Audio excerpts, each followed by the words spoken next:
نہیں جانتے ہو، اگر بات کسی کو کرنی ہے تو وہ بعد میں بات کر سکتا ہے کہ آپ سب کو جواب دینا ہے۔ دوبارہ ہو سکتا ہے ابھی جو حالات چل رہے ہیں، ہو سکتا ہے دوبارہ مجھے یہاں پر جمعہ کے خطاب کی پرمیشن نہ ہو، اس سے کوئی فرق نہیں پڑتا ہے۔ بات یہ ہے کہ حق پر قائم رہنا یہ سب سے اہم چیز ہے۔ حق پر اگر قائم ہے تو یہ اللہ کی بہت بڑی نعمت ہے۔ ابھی ایک اعلان ہوا کہ امین القادری صاحب آنے والے ہیں اور بیان میں جائیں، ثواب دارین حاصل کریں۔ آپ مجھے جواب دیں، میرا سوال آپ سے ہے کہ طاہر القادری کو کون کون جانتا ہے؟ ہاتھ اٹھائے، آج بات ہو ہی جائے۔ طاہر القادری کو کون کون جانتا ہے؟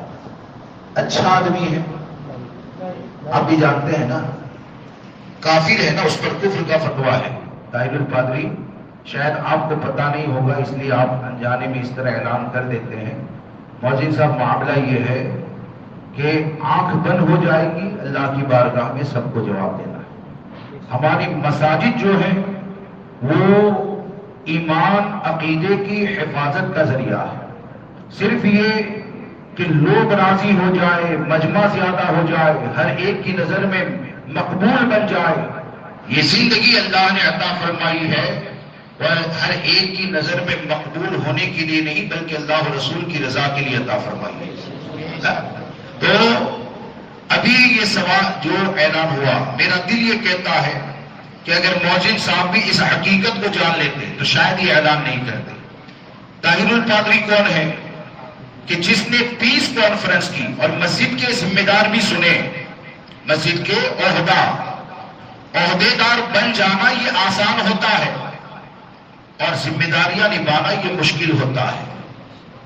اور ہر کسی سے میدان محشر میں بھی یہ جو کھڑا ہوا نا، برداشت نہیں کر پایا کہ کل میدان محشر میں مجھ سے سوال کیا گیا کہ تو عالم بن کے گھوم رہا تھا نا، تو لوگ تجھے مولانا کہتے تھے، تیرے سامنے یہ اعلان ہو رہا ہے کہ جا کر ثواب حاصل کریں، جس کو سننا گناہ ہے، تو میں خاموش کیوں رہوں؟ اس لیے کہ ہر مہینے میں ایک جمعہ میں خطاب کرنے کے لیے ملے۔ یہ بزنس تھوڑی ہے، یہ مساجد جو ہے وہ لوگوں کے ایمان عقیدے کی حفاظت کا ذریعہ ہے۔ عوام نہیں جانتی ہے، اگر عوام کو دھوکہ دے کر غلط جگہ پر پہنچا دیتے ہیں اور وہاں جا کر اس کے عقیدے میں جو بھی فساد پیدا ہوگا، اس کا ایمان داؤ پر لگے گا، تو مسجد سے جن غلط لوگوں کو بڑھاوا دیا جاتا ہے اس کے ذمہ دار وہ ہوں گے۔ جیسے کہ ابھی مؤذن صاحب نے بتایا کہ طاہر کو وہ جانتے ہیں۔ طاہر کون ہے؟ جس نے پیس کانفرنس کی تھی، مختلف مذہب کے لوگوں کو جمع کیا تھا اور وہاں پر ہرے راما ہرے کرشنا نمو بدھائے نہ جانے کیا کیا نعرے لگے تھے۔ اس کے علاوہ طاہر وہ ہے کہ جو اشرف علی تھانوی، رشید گنگوئی، خلیل امبیڈوی، قاسم نانوتوی، ان کی گستاخیوں کو جاننے کے بعد بھی ان کو کافر نہیں سمجھتا اور ان کے پیچھے نماز کو جائز بھی کہتا ہے۔ اور علماء اہل سنت نے، فقہا نے طاہر کے اوپر کفر کا حکم لگایا۔ اب آپ مجھے بتائیں کہ طاہر کی ان خباثتوں کو جاننے کے بعد بھی جو طاہر کا فالوورز ہوگا وہ مر جائے تو اس کی قبر پر تم فاتحہ پڑھنے جاؤ گے؟ ارے بولیے، ہاتھ اٹھا کر بولیے، نہیں جائیں گے نا؟ یہ اپنے دل سے سوال کریں، نہیں جائیں گے۔ لیکن کون گیا؟ امین مالیگاوی گیا۔ کون گیا؟ پروف جس کو دیکھنا ہے دیکھ لے۔ اب یہ کہ صرف سوشل میڈیا پر بھیڑ ہوتی ہے، لوگ بہت زیادہ فالوورز ہیں، چرب زبانی ہے، اس لیے لوگ چلے جائیں گے۔ تو آپ مجھے بتائیں کہ جو بن حاجی کی قبر پر فاتحہ پڑھیں، جس کے ایمان پر سوال ہے، اس کو مسلمان نہیں بلکہ رحمت اللہ علیہ کہیں، اور وہ تمہارے شہر میں آ جائے تو صرف اس لیے کہ سنی دعوت اسلامی کے بینر تلے ہیں تو لوگوں کو آپ دعوت دیں کہ جاؤ جا کر بھیڑ جمع کرو، اس کا ذمہ کون لے گا؟ اس کا ذمہ کون لے گا؟ اس لیے سنی دعوت اسلامی کا بائیکاٹ جو حضور تاج الشریعہ نے کیا تھا آج بھی قائم ہے، بلکہ ان کا معاملہ دن بدن جو بڑھتا جا رہا ہے نا، ایک بار تو گیا اور جب رد ہوا تو رد ہونے کے بعد ہاشمی میاں کے ساتھ دوبارہ جاتا ہے، رد ہوا تو ہاشمی میاں کے پاس دوبارہ جاتا ہے۔ یہ کیوں جاتا ہے؟ یہ اتنے بے باک اور آوارہ کیوں ہو گئے؟ وجہ یہ ہے کہ قوم جب حق کو نہیں پہچانے گی اور خلق لوگوں کا ساتھ نہ چھوڑے اور ایسے لوگوں کے وہاں بھیڑ جب جمع کرتے رہتے ہیں نا، تو ان کو یہ لگتا ہے کہ ہمارے پیچھے تو اتنی بھیڑ ہے، ان کے پیچھے کون ہے؟ اس بات کو یاد رکھ کر چلے کہ جس کے عقیدے میں فساد پیدا ہو جائے، اس کے لاکھوں فالوورز بھی ہو جائے نا، تو یہ دنیا میں طاقت ہے۔ گنڈا گردی یہاں پر کریں گے، سوشل میڈیا پر ہنگامہ یہاں پر کریں گے، لیکن میدان محشر میں ایک بھی گنڈا کام آنے والا نہیں ہے۔ میدان محشر میں اگر نجات کا ذریعہ بنے گا تو متقیوں سے محبت کرنا یہ نجات کا ذریعہ بنے گا۔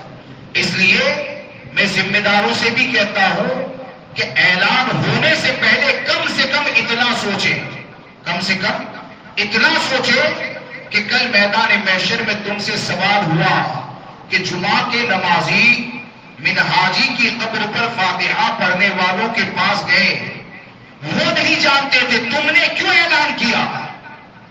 تو اللہ کی بارگاہ میں کیا جواب دو؟ اپنی ذمہ داریوں کے بارے میں سوچیں، اور مؤذن صاحب سے بھی ان سے اچھے تعلقات ہیں۔ گزارش یہ ہے، یہ کوئی چندے کا، فالوورز کا، ذاتی دشمنی کا میٹر نہیں۔ ہمارا ذاتی مسئلہ کیا ہے؟ ہاں، ایسا تھوڑی کہ امین مالیگاوی پیدا ہوا 1 سال کا تھا اور رد شروع ہو گیا، ایسا تھوڑی ہے۔ کیا تب جا کر رد ہوتا ہے۔ لہذا اس مسجد کو، یعنی میں یہ سمجھتا ہوں کہ میں اپنے لیے، حقیقت ہے کہ مسلک اعلیٰ حضرت فاضل بریلوی رضی اللہ تبارک و تعالیٰ کے مطابق چلنے والی مسجد ہے، تو ہم اپنی کمزوریوں کو دور کریں، کوئی سپورٹ کریں یا نہ کریں، یہاں سے ہر کام ایسا ہونا چاہیے، بلکہ ہماری تمنا تو یہ ہے کہ ہر سنی مسجد سے کام ایسا ہونا چاہیے جو لوگوں کی مرضی کے مطابق نہ ہو، شریعت کے مطابق ہو۔ ہر مسجد سے ایسے کام ہونا چاہیے، ورنہ آپ فساد پیدا کریں گے تو آدمی اگر اکیلا ہو اور حق پر ہے نا، تو اس کو آپ کیا نقصان کر پائیں گے؟ زیادہ سے زیادہ دنیا سے مٹا سکتے ہیں، قبر میں نقصان نہیں کر سکتے ہیں۔ زیادہ سے زیادہ دنیا میں پریشان کر سکتے ہیں، میدان محشر میں پریشان نہیں کر سکتے ہیں۔ بتائیے، امین مالیگاوی کے بیان میں جانا چاہیے؟ ارے بولیے، بولیے، نہیں جانا چاہیے نا؟ سنی دعوت اسلامی کے پروگرام میں جانا چاہیے؟ مولانا شاکر یہ تمام چیزوں کو، خرافات کو جانتے ہیں، صرف یہ کہتے ہیں ہم کیا کریں، ہم کیا کریں۔ میرا سوال یہ ہے کہ تم منبر رسول پر بٹھاتے ہو، قوم کا رہبر بنا کر بٹھاتے ہو، وہ آدمی جو ایسا بھیڑیا ہو چکا ہے کہ نہ جانے کتنے لوگوں کے دین کو برباد کرتا ہے، ایسے آدمی کو قوم کا رہبر بنا کر بٹھاؤ گے تو کیا اس بنیاد پر مولانا شاکر کو چھوڑ دیا جائے گا کہ یہ تو بہت بڑے امیر پائے جاتے ہیں، یہ تو ایک بہت بڑی تنظیم چلاتے تھے؟ ارے جتنے بھی افراد جمع کرو گے وہ طاقت یہاں پر ہوتی۔ اگر واقعی میں قوم کی رہبری کرنا چاہتے ہیں تو اپنے جرموں سے اعلانیہ توبہ کریں اور ایسے بنے کہ امام اہل سنت کے اس شعر پر عمل کریں، انہیں جانا، انہیں مانا، نہ رکھا غیر سے کام، للہ الحمد میں دنیا سے مسلمان گیا۔ تو گزارش یہ ہے کہ ایسے اعلان یہاں پر نہ ہونے دیں۔ کرنے سے پہلے ہمارے اوپر اعلان کرنا واجب نہیں ہے۔ اگر کوئی میرا بھی اعلان نہ کرے نا، اگر میری چٹھی آئے اور آپ نے اعلان نہ کیا تو آپ پر واجب نہیں ہے کہ میرا اعلان کریں۔ آپ پر واجب یہ ہے کہ جس کا اعلان کرتے ہیں تو اسی کا اعلان کریں کہ جس کے قریب جا کر لوگ دین سے قریب ہو جائے، لوگ شریعت کے پابند بن جائیں۔ اللہ ہم سب کو عمل کی توفیق دے۔ السلام علیکم۔